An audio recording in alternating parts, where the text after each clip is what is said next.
Ukrainian women and Ukrainian children are in deep fear because of bombs and missiles which are going from the sky.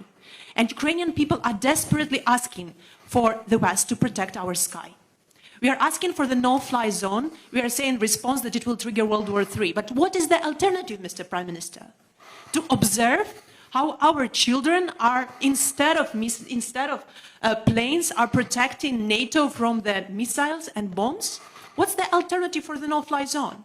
We have planes here, we have air defense system in Poland, in Romania. NATO has this air defense. At least this air defense could shield the Western Ukraine, so that these children with women could come to the border. It's impossible now to cross the border. There are 30 kilometers of lines. Imagine crossing the border with a baby or with 2 children. I'm so glad that Samantha Power is coming here to the border from the Polish side.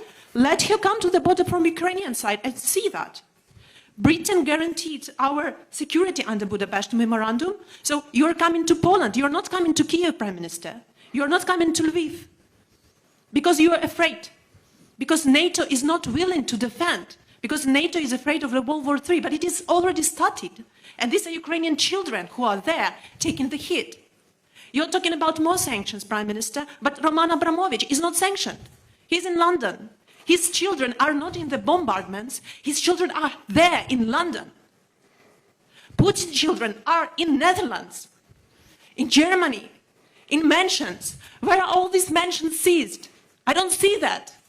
I see that my family members, that my team members are saying that we are crying. We don't have where to run. Well, this is what is happening, Prime Minister.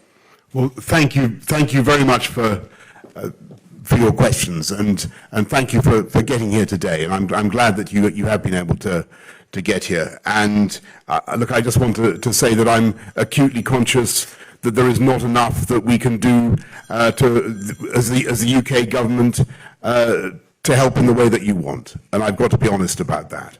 And when you talk about the no-fly zone, as I said to Volodymyr Zelensky, I think a couple of times, unfortunately, the implication of that is that the UK would be engaged in shooting down Russian planes, would be engaged in direct combat with Russia. That's not something that we can do or that we've envisaged. And I think the consequences of that would be truly very, very difficult to control.